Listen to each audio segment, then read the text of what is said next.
ഷേപ്പിന് അനുസരിച്ചുള്ള കട്ടിലായിരിക്കണം. അല്ലാതെ ചുമ്മാ ഒരു കട്ടില് പോലെ പുള്ളിക്കാരന്റെ സൈസും ഷേപ്പും കറക്റ്റ് ആയ കട്ടില് തന്നെ വേണം. അപ്പൊ എങ്ങനെ പണിയും കട്ടില് ആർക്കും അറിയില്ല. അങ്ങനെ ഇങ്ങനെ ആലോചിച്ചിരിക്കാം. നമ്മുടെ പോളിഗൺ രാജൻ എന്താ വേണ്ടുന്നത്? കട്ടിൽ വേണം. പോളിഗൺ രാജൻ ഒരു കട്ടിൽ വേണം. കട്ടിലിനാണ് ഷേപ്പും വേണം. ഷേപ്പ് വരാനാണ് എന്തു ചെയ്യും? കൂട്ടരെ നിങ്ങൾ സഹായിക്കാമോ? സഹായിക്കോ? പോളിഗൺ രാജാവിന്റെ കട്ടിൽ പണിയാൻ. അങ്ങനെ ഇങ്ങനെ കട്ടിൽ ഇങ്ങനെ പണിയും ഒരു രക്ഷയില്ല.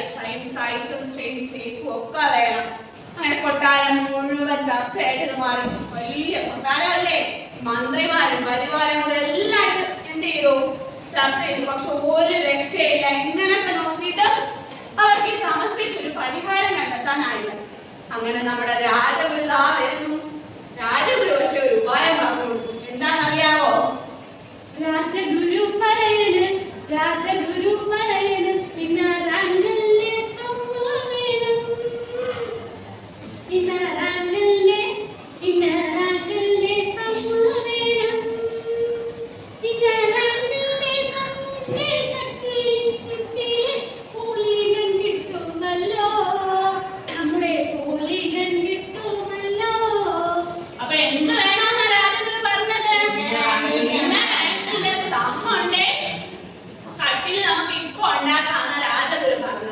പക്ഷെ അവിടെ പ്രശ്നമുണ്ട്.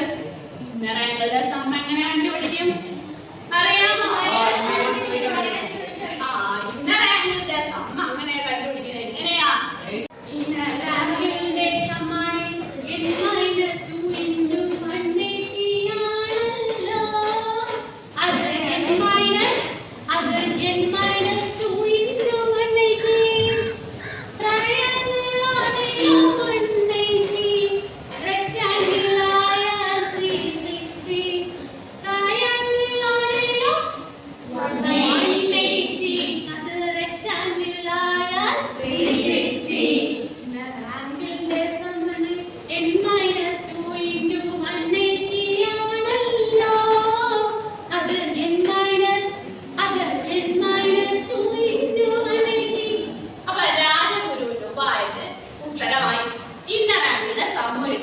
പക്ഷെ അതാ വരുന്നു.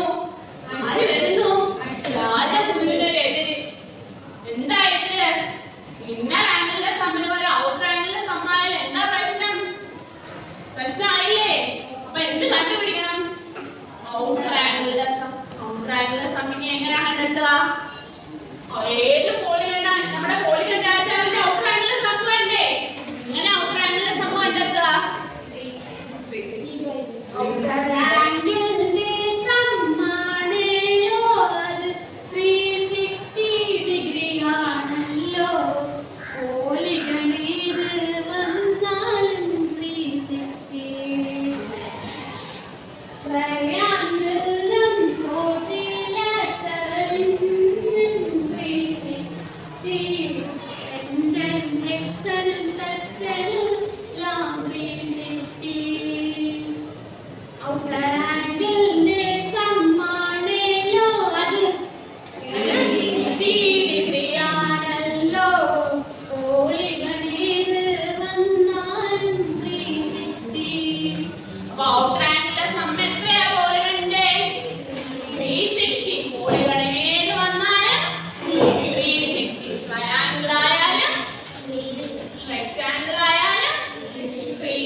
എന്തൊക്കെ പ്രത്യേകതകളാണെന്ന് പഠിച്ചു ഇല്ലേ?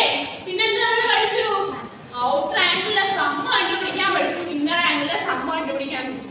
അങ്ങനെ പോളിഗൺ രാജന്റെ ഔട്ടർ ആംഗിളിലെ സമ്മ ഇന്നർ ആംഗിളിലെ സമ്മ കിട്ടി. അപ്പൊ പോളിഗൺ രാജന് എന്ത് ചെയ്യാം? കട്ടില് പണിയാം. അങ്ങനെ പോളിഗൺ രാജാവ് സന്തോഷത്തോടെ കട്ടില് പണിഞ്ഞ് സുഖമായിട്ടിരിക്കുകയാണ്. അപ്പൊ നമ്മൾ പോളിഗൺ രാജാവിനെ കുറിച്ച് കുറെ കാര്യങ്ങളൊക്കെ പറഞ്ഞില്ലേ? പറഞ്ഞു. അപ്പൊ ആ കാര്യങ്ങളെല്ലാം നമുക്ക് ഒന്നുകൂടെ ഒന്ന് കേട്ടാലോ? കേൾക്കാൻ കൂട്ടുകാരെ? കേൾക്കാം. കേൾക്കണോ പ്രിയ കൂട്ടരെ? നമ്മുടെ രാജാവ്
ഏത്